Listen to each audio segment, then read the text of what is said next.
બનાસકાંઠા જિલ્લા police checkpost પર 31 ને લઈ સુરક્ષામાં વધારો કરાયો છે। પોલીસ દ્વારા દરેક વાહનોની ઝીણવટભરી તપાસ કરી પ્રવેશ આપવામાં આવી રહ્યો છે, જેમાં જિલ્લાની પાંથાવાડ, ખોડા, અમીરગઢ સહિત તમામ ચેકપોસ્ટ પર સુરક્ષા ગોઠવી દેવામાં આવી છે। રાજસ્થાનથી ગુજરાતમાં પ્રવેશ કરતા વાહન ચાલકોને પોલીસ દ્વારા બ્રેથ એનાલાઇઝરથી અને બોડી વોર્ન કેમેરાથી તપાસ કરવામાં આવી રહી છે।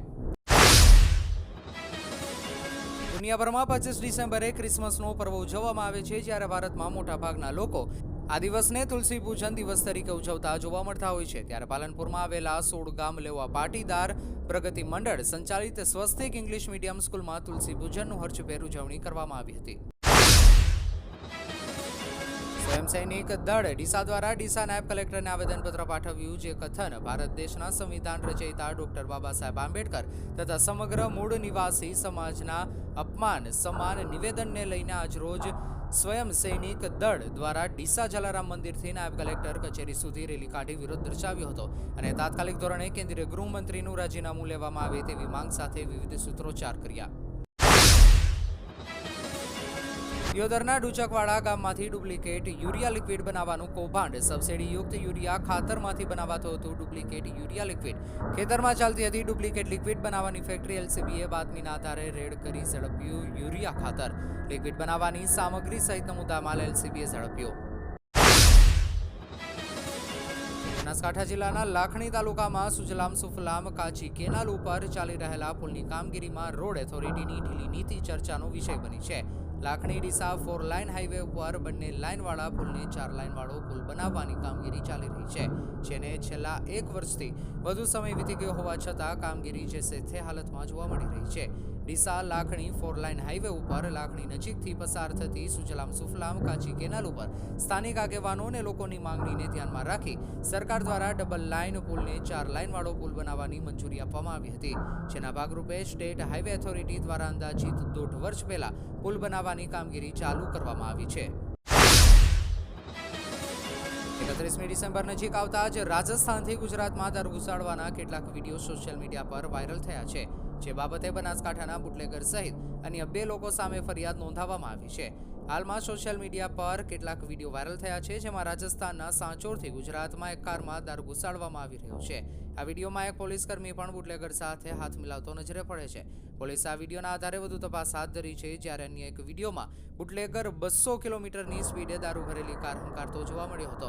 અને એક વિડીયોમાં બુટલેગર કહે છે કે હે માડી, મારું ધ્યાન રાખજે, હું ચોર વાદે ચણા ઉપાડવા ચડ્યો છું।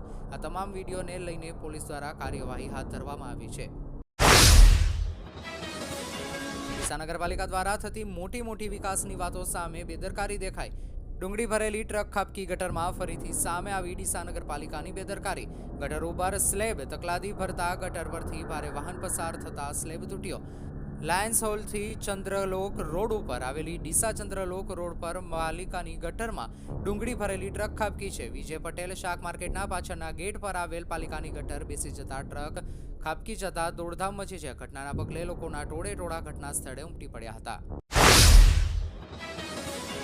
હવામાન વિભાગ અમદાવાદના જણાવ્યા અનુસાર અત્રેના બનાસકાંઠા જિલ્લામાં આગામી તારીખ 26 થી તારીખ 28 સુધી કમોસમી વરસાદની આગાહી રહેલી છે, જેના અનુસંધાને ખેતીવાડી ઉત્પન્ન બજાર સમિતિઓમાં ખુલ્લા રાખવામાં આવેલ અનાજ તેમજ ખુલ્લામાં રાખવામાં આવેલ અનાજની બોરીઓ વરસાદથી પલળીને અનાજ બગડી ન જાય તેની સાવચેતી રાખવા તમામ ખેતીવાડી ઉત્પન્ન બજાર સમિતિઓ સબ સેન્ટરોમાં તથા અનાજ કે અનાજ ભરેલી બોરીઓ પરિવહન દરમિયાન પલળી ન જાય તેનું ધ્યાન રાખવામાં આવે તે જરૂરી છે।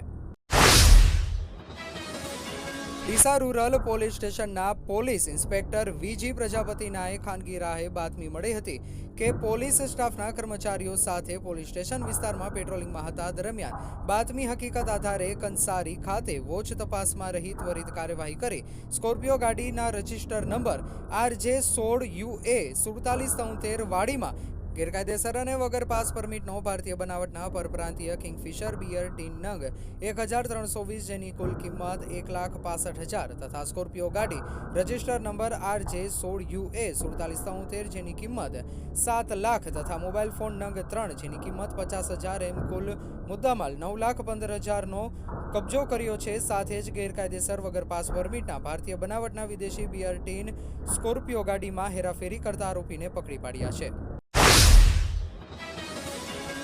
રાજ્યની પરિવહન સેવામાં નવીન બસોનો સમાવેશ થયો છે. એસટી દ્વારા નવી 10 વોલ્વો બસો ઉતારવામાં આવી છે, ત્યારે વાહન વ્યવહાર મંત્રી હર્ષ સંઘવી નવીન વોલ્વો બસોને ફ્લેગ ઓફ કરશે. સ્ટેચ્યુ ઓફ યુનિટી, કચ્છના ઘોરડો, ધાર્મિક સ્થળો, શહેરો વચ્ચે વોલ્વો બસોનું સંચાલન થશે. રાજ્યમાં 70 વોલ્વો બસો હાલ સંચાલનમાં